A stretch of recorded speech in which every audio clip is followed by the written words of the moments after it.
Rodeo is a fascinating sport to watch, but it can also be a dangerous sport. And what's it all about? Is it something you should get your kids involved in? Joining us from Lethbridge County is accomplished rodeo athlete Raylee Edwards. Raylee was the Canadian Professional Rodeo Association's 2003 Ladies Barrel Racing Champion, and she qualified to the Canadian Finals Rodeo 11 times in her career. She was the youngest ever CFR qualifier and also competed for Team Canada in the 1988 Olympics. So great to have you with us, Raylee. Thanks for having me. Wow. Well, when did you first get started in rodeo, and what was it that sparked your love for the sport? Yes, so I grew up in it. My parents both rodeoed. My dad was a Canadian champion calf roper. My mom, Canadian champion barrel racer. And so Wow. my sister and I, we basically grew up in the sport and around the sport and just followed suit. And I started at a very young age, and then qualified for the CFR at 9 years old. So quite young.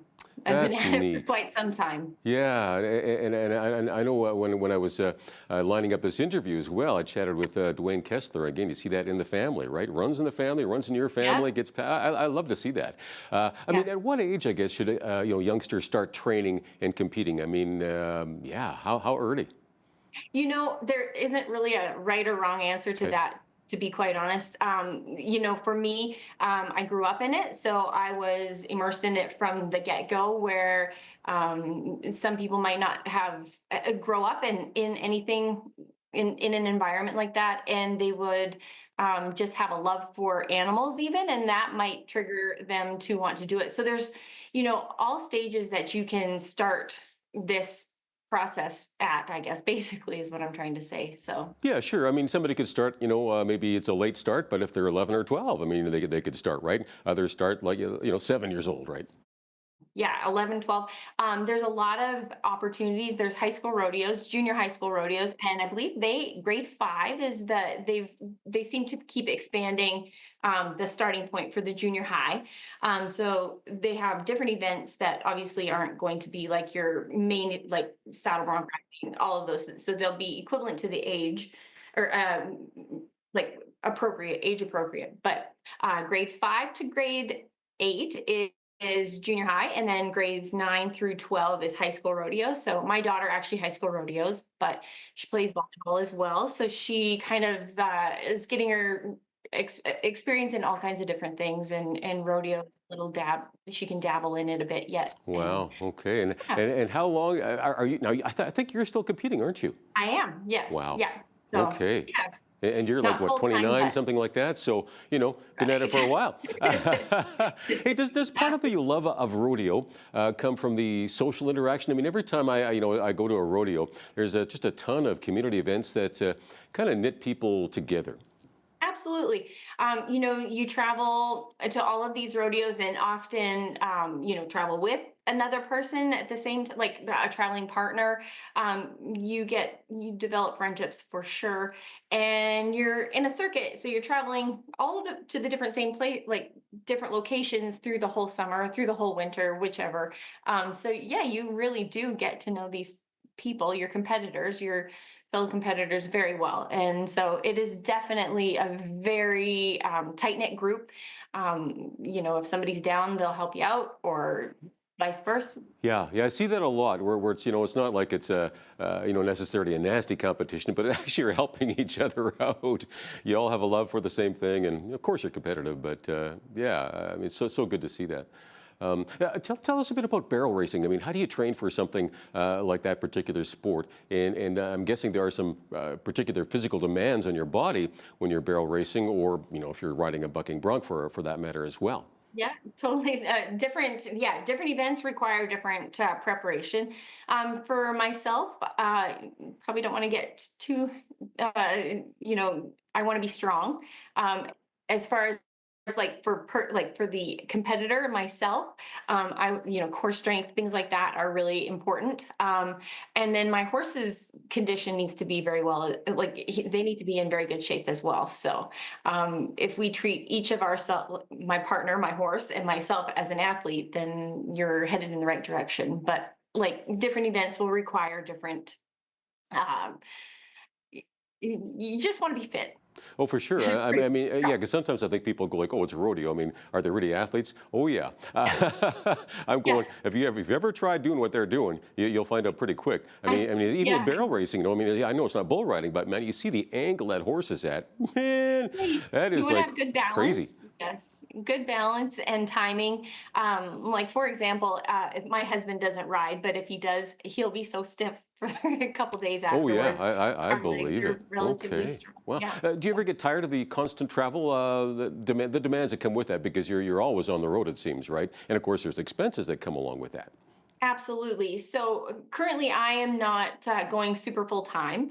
And I guess when you have a horse that allows you to go and kind of pays the way, then when you're winning, it's kind of pretty easy to keep going. And if you're trying to get one ready, you might not go as much just because, well, for a lot of travel. I have, as being a mom, I have a lot of other responsibilities too. So yeah, I definitely, I guess you can totally get burnt out.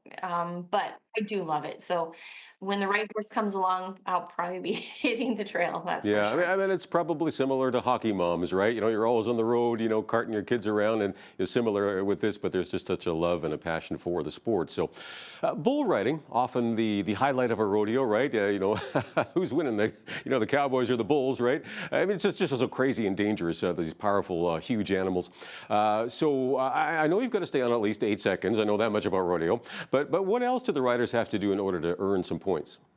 So uh, part of the score comes 50% of the score comes from the animal and 50 from the rider. So if the bull performs well and you stay on, they're going to come up with a lot of the points, and then you're hopefully going to match on the other side in order to get that high score. So Right. Now, do they have to do spurring, that sort of thing? Or are there? yeah, like if you can show that you're in control, and the other thing, like the difficulty of the animal, the degree of difficulty that the animal is will often increase your chance to have a high score. They'll score high. So if you can do your job and either spur, show that you're in control, um, stay on. Yeah. That's a Well, yeah. bonus. Well, yeah, that's the thing. Yeah, with bull riding, especially, not everybody stays on for Right. 8 seconds. That's for sure. Yeah, and And it's a judged event, so that's the discretion of the judge is okay, what's going to, what catches their eye. Barrel racing is a okay. timed event, It's a little bit so I like don't. figure skating. Right, right. So like what you Uh, think is really awesome, I might think is pretty good, Only but a little not more violent and a little more dangerous. And right. again, maybe the luck of the draw plays a big part in Yeah, that, sounds like, too. So, absolutely, one of the absolutely. concerns we hear about as well is the welfare of the animals in rodeo sports. Although, and anytime I'm talking to somebody on rodeo, they just seem to love the animals. Yet, of course, Yes, we do see some injuries. So, the rules, they have changed over the years, haven't they, to prevent injuries? absolutely. So there's different things, and that have been implemented in order to maintain the safety of all the animals. But they are our livelihood. The stock contractors, these animals are their livelihood. And so you can guarantee that every all the care that is needed will go into each of those animals, and so they're very well taken care of. um, like my horse probably gets a lot more care than I would give myself, to be quite honest. So Well, we should maybe touch base on the safety risks to rodeo athletes themselves. What are the, I guess, most common injuries you see, and is there anything you can do to keep those injuries to a minimum? like for my particular event, there's not often an lower risk for the competitor. I mean, everything comes with risk, but for the most part, my event is fairly low risk.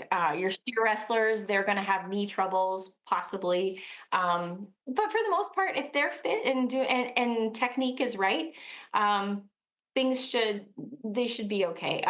Freak things happen though.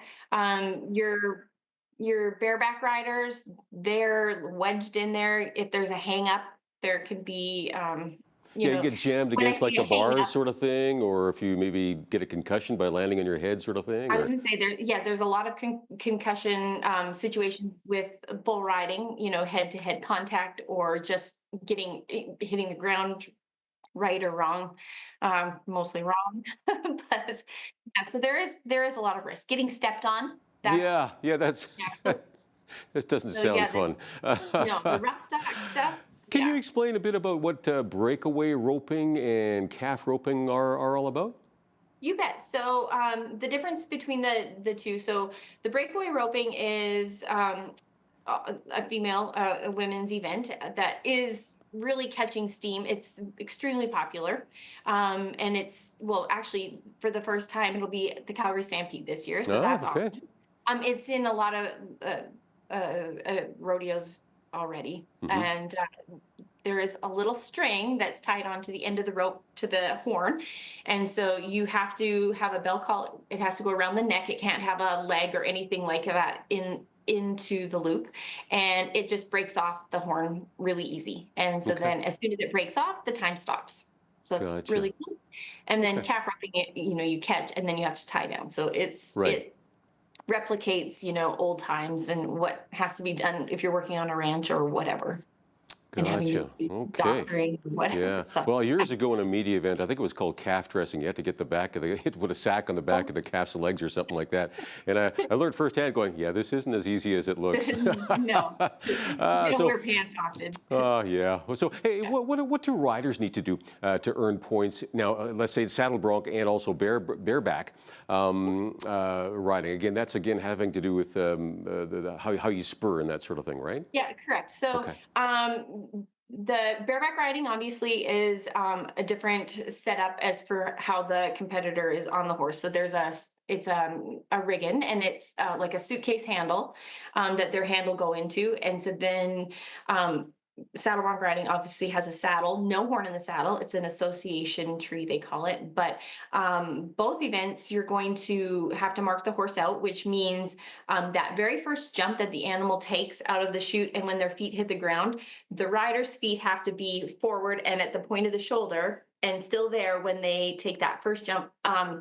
And they can't pull those feet back and knee up to stay on. They have to have them forward for a proper mark out, and then on they go. So All right, just that's interesting. Yeah, bareback. I'm going like, man, how do they stay on those things? But so let me ask you, how long do you think you'll keep competing? When do competitors know it's time to hang up the spurs? maybe not compete at a high level possibly Yeah, forever, sure. but there's a lot of people that are still going that I've competed with, that I've grown up competing with, and that are still going and extremely competitive, and they're in their 70s. So honestly, if you have Wow. yeah, there's no time limit. Okay. As long as you're capable of doing it. And so Okay. I tend to do this for as long as possible. All right. Good for you. Any final advice for viewers considering getting involved in the sport, getting their kids involved in the sport, that sort of thing? Yeah, you know what? If your kid is interested in this and they don't have to go to a high level, they can just enjoy animals. But I think when your kids um, learn the responsibilities of taking care of an animal and everything like that, you're doing them a really good service because, yeah, I think it's a great life. All Yeah, right. Just a good all-round experience. All right. Well, thanks so much for sharing your story with us here today, Raylee. thank you. Well, appreciate it. Raylee Edwards, a champion rodeo athlete from right here in southern Alberta. I'm Paul Arthur. On behalf of all of us here at Bridge City News, thanks for watching.